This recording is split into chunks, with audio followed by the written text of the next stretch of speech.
and how you ensure thorough coverage. Answer: test cases form the foundation of web automation by providing a systematic approach to validate application functionality. They define the steps to simulate user interactions and verify expected outcomes. For thorough coverage, I follow these steps: identify different user scenarios, I list various user flows, input combinations, and edge cases. Prioritize test cases, I categorize test cases based on risk, business impact, and frequently used features. Cover positive and negative scenarios, I ensure that both valid and invalid inputs are tested to validate behavior. Explore boundary conditions, I test scenarios near the limits of data ranges to catch potential issues. Execute regression tests, I include test cases that validate existing functionality after new changes. Question: differentiate between primitive data types and reference data types in Java, and provide examples of each.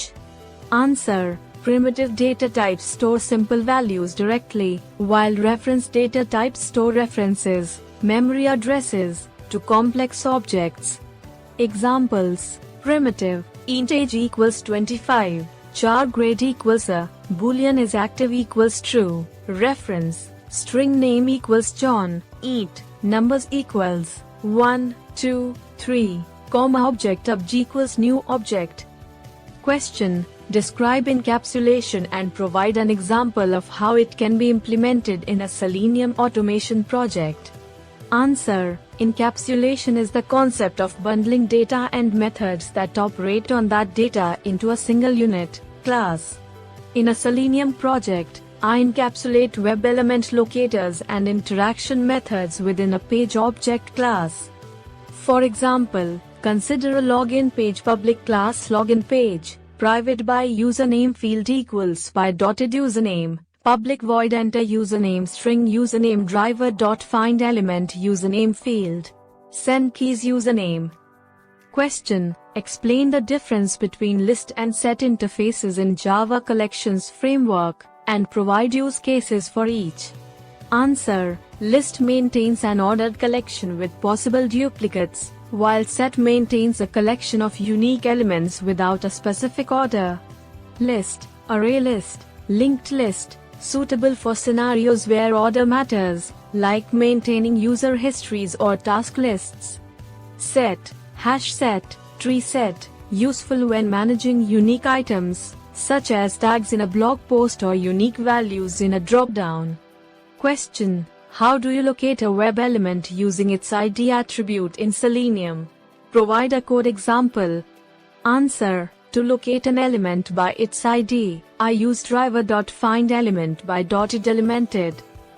For example, to locate a username field web element username field equals driver.findElement by .username.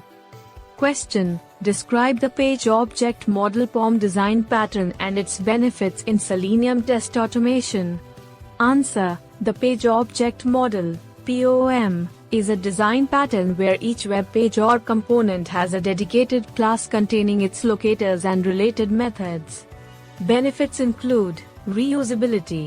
Locators and methods are defined once and reused across multiple test scripts. Maintainability. Changes to the UI can be addressed within the respective page class, reducing the impact on other parts of the code. Readability. Test scripts become more intuitive and readable, as they interact with page objects rather than raw locators. Question: how can you group test methods in TestNG, and why is this useful in a test suite? Answer: test methods can be grouped using the @test annotation with the groups parameter. Grouping allows the execution of specific subsets of tests during different testing phases. For instance, @test groups equals smoke public void test login / test logic. Grouping is useful as it enables focused testing, such as executing only smoke tests before deployment, or running full regression suites during a QA phase. Question: explain the purpose of feature files in Cucumber and how they are used to define test scenarios. Answer: Feature files in Cucumber define test scenarios in a human-readable format using Gherkin syntax. They serve as living documentation, enabling collaboration between technical and non-technical stakeholders.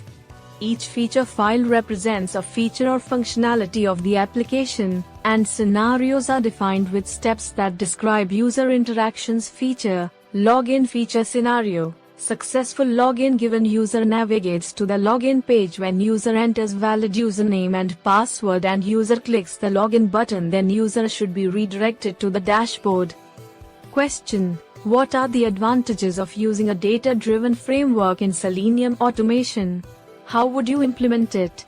Answer: a data-driven framework separates test data from test scripts, promoting reusability and reducing duplication. Advantages include easy test scalability. New test scenarios can be added without modifying the codebase. Efficient testing. The same script can be run with different inputs, covering multiple scenarios. Enhanced maintenance. Test data changes are isolated from the core test scripts. Implementation involves storing test data in external files, for example, Excel, CSV, JSON, and using libraries to fetch and inject this data